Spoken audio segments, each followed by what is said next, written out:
welcome to The Extra Mile. I'm Linda Boudreau. Our guest today is Kevin Krantz. Kevin is the director of the Lafayette Science Museum, one of Acadiana's better kept secrets, but hopefully after today, people will know more about it. Kevin, welcome. Well, thank you very much. I do appreciate being here. Yeah, in fact, part of our purposes is to get the word out about the Lafayette Science Museum. There's so many wonderful things and so many great things to see and learn about there. We can't do enough to share with people what it is that we do. Well, let's kind of back it up. What is the Lafayette Science Museum anyway?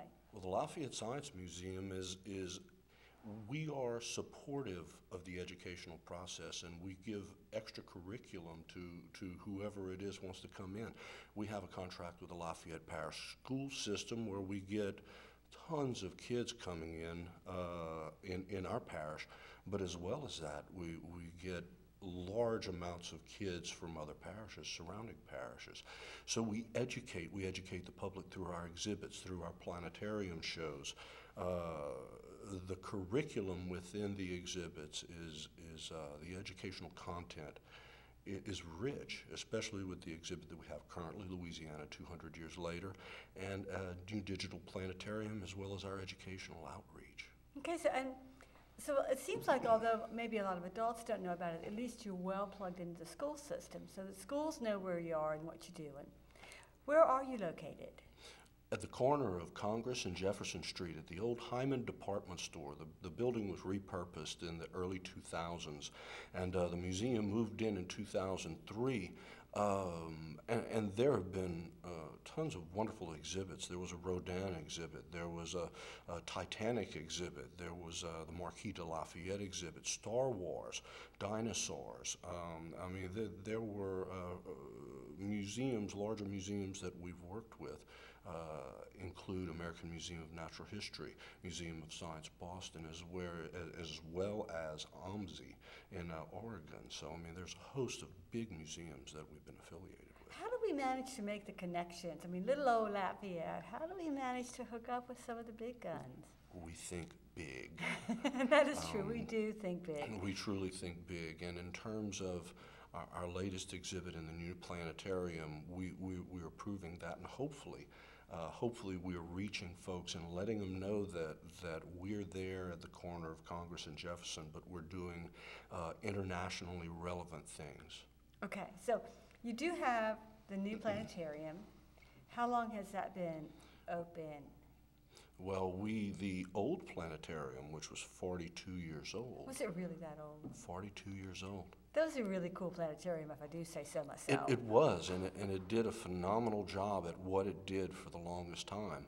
But unfortunately, like anything technology-based, it saw its better days, and it was hard to come across. Think about it. This old planetarium was driven by slides. You know, the Kodak slides. Really? You can't even find those anymore. You can't find anybody to sell them to you anymore, hardly.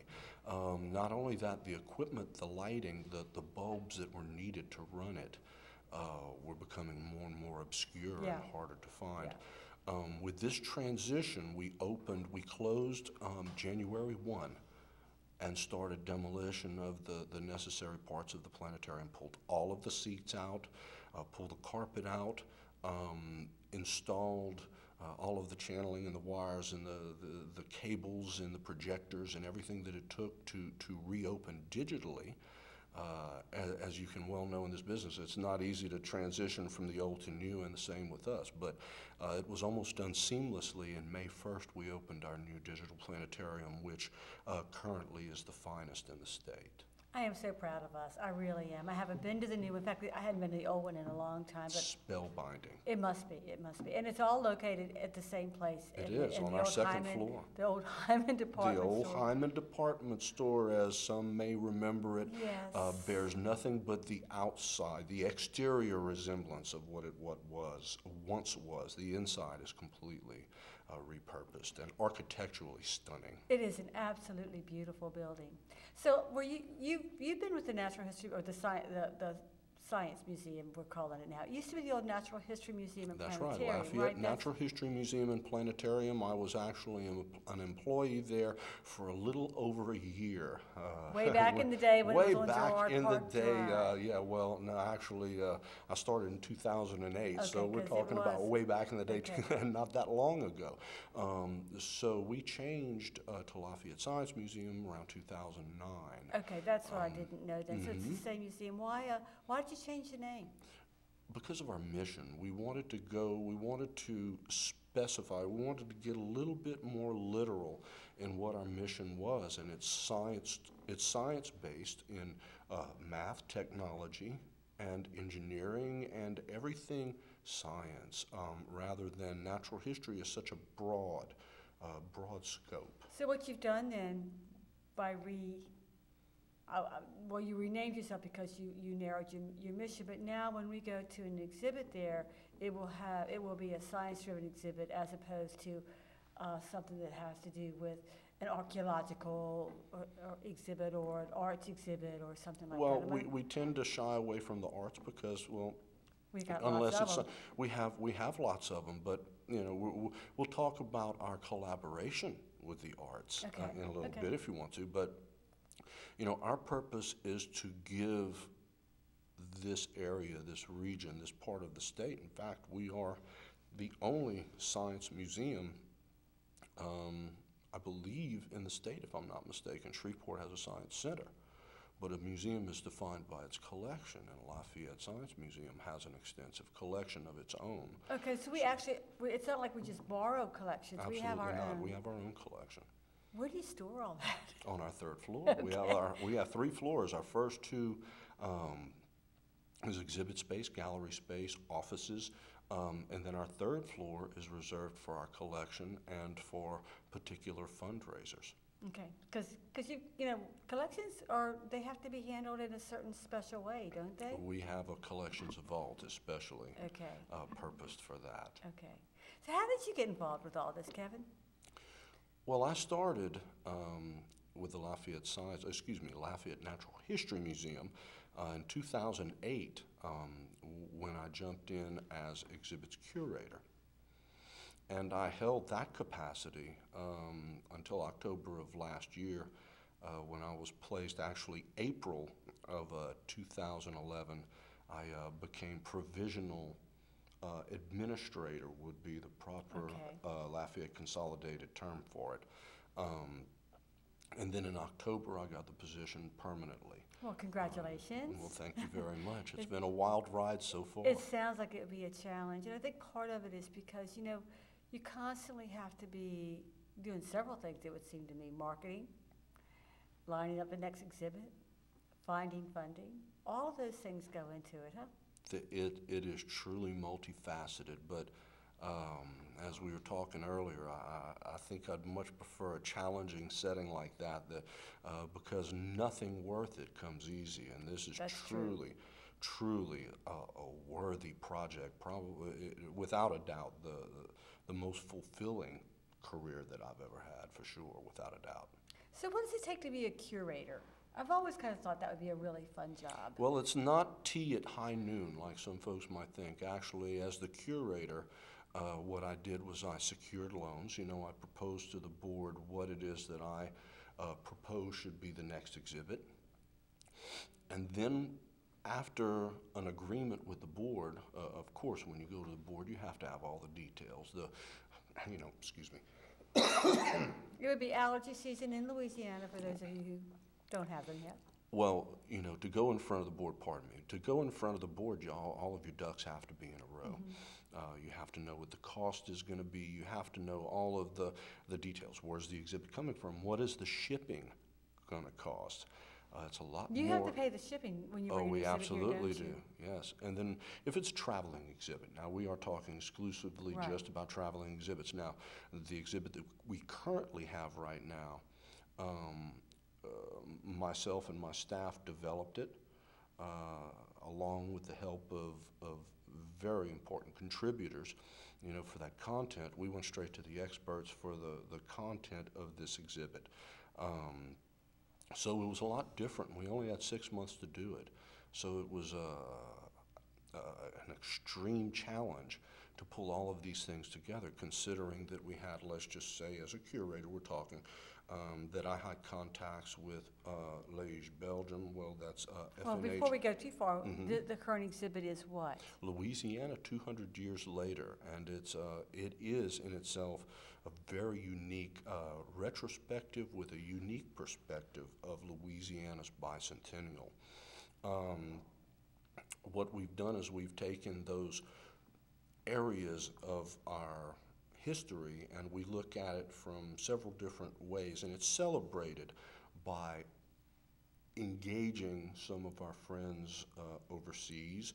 Here in the same continent, we've got Montreal, the Stuart Museum in Montreal, who very generously loaned to us some of their artifacts dealing with surveying and cartography and the breakdown of Louisiana Purchase. Wow. I've got a theodolite, which is used for measuring angles in large plots of land that dates back to 1750. Whoa, Kevin. Along with several other things, a 1720 telescope that comes from Italy. That is part of the Stuart Museum's collection, but they were very generous to loan that to us. Along with that, they gave us the content that we placed on 8 panels to describe the process of how Louisiana Purchase was broken down into what we currently have today. It's really compelling, and it's very interesting the way that they present their information. We also have South Louisiana, Acadiana's bicentennial story starting in 1799 and begging the question in 2012, what if we would put something into a time capsule now? 100 years from now, what would folks think of our cell phone technology, our iPads, and all of the things that we depend on today, as 200 years ago, let's just say, they depended on the mule, the wagon, the pirogue.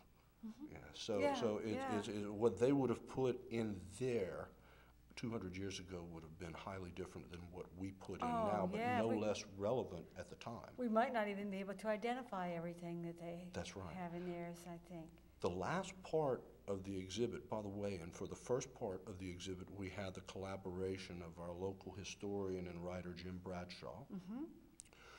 The Port Hudson State site, where the siege at Port Hudson took place, we have weapons from the battlefield there, a horse-drawn cannon, a diorama of a typical campsite in the Civil War, as well as many, many artifacts from that era.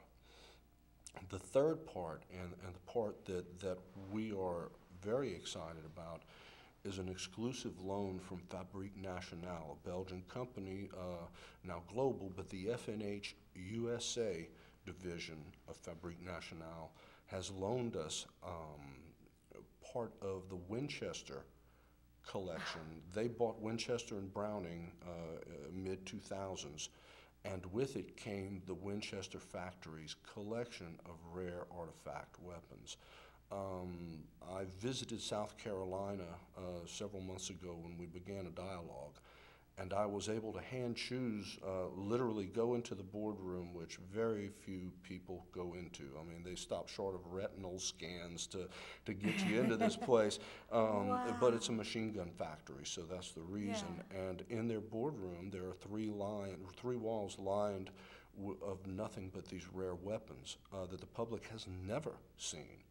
And I was able to put 14 holes in their collection and bring those rare weapons back to Lafayette to show them in a collection along with Browning and Winchester's current line of products, as well as Fabrique Nationale's current line of weapons that are being used in the theater of battle in Afghanistan and overseas.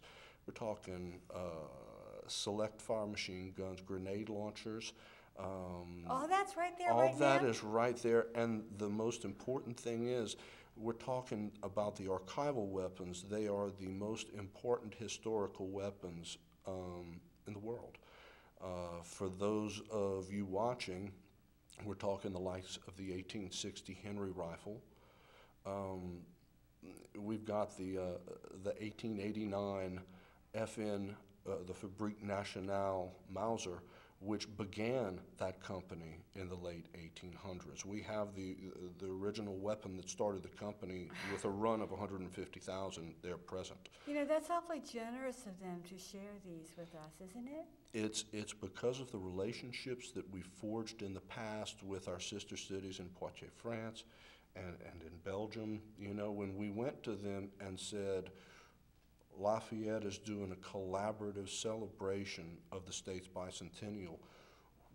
What can we do? How can we collaborate? And the offers started coming in, and Mr. Durrell, our city parish president, we had a long conversation about, you know, since we are a science museum, how we could work this in. And I mean, there's nothing more scientific than trajectories and ballistics and the engineering that goes behind some of these things, and the anthropology, the story behind, you know, the folks 200 years ago and moving towards where we are now currently. Because the reality is, in a museum exhibit, there has to be a story, doesn't there? There has to be a story. There has to be a beginning, there has to be a middle, there has to be a hook, and there has to be a climax that brings you somewhere and leaves you with a certain feeling. And each exhibit has its own feeling that you're left with after it's over with. Do you know when you start an exhibit what feeling you want people to have, or is it kind of like writing a novel sometimes, or it leads you where it wants you to go? It truly can't be. I think if you try and make an exhibit go, as a cook, oftentimes what I'll do is I won't plan a menu for the evening. I'll cook what I have in the pantry. And so when you're given a rare weapons collection, when you're given you know, just this fantastic collection of surveying artifacts, as well as South Louisiana, Katie Anna's bicentennial story, you meld them together and you make it work, and it becomes what it is. And I mean, so far it's presented itself as an extremely unique celebration of Louisiana's bicentennial. And that's where the real artistry and creativity of putting an exhibit together comes in. Then it's to get the pieces together in a way that the magic can happen. That is cohesive. That's Yeah. exactly right. And I think when you go into it, and when you look at this exhibit, it does have a flow. It does have a feel. And you leave hopeful, because the last panel in our South Louisiana story basically begs for a time capsule to be put together that way.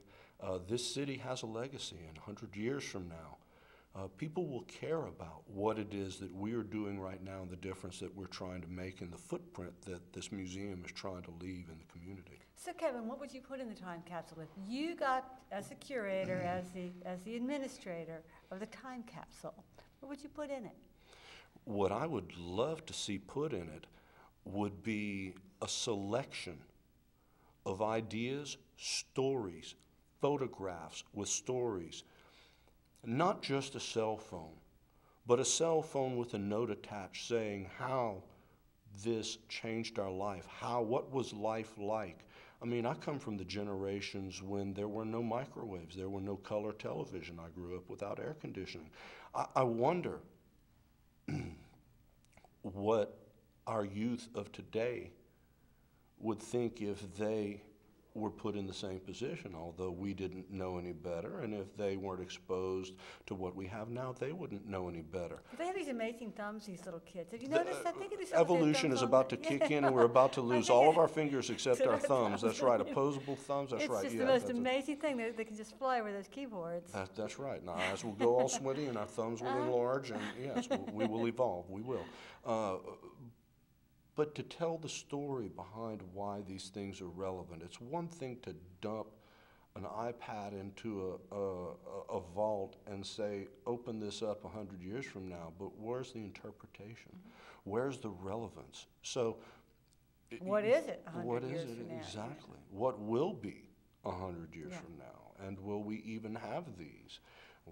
How will technology evolve? It's been exponential so far. I mean, I remember when personal computers just came out, and now all of a sudden we're proliferated. I mean, we can't function. Our society, our civilization can't function now without them. And you know what I find really fascinating is that 30 years ago, it was unimaginable. The unimaginable has become ordinary.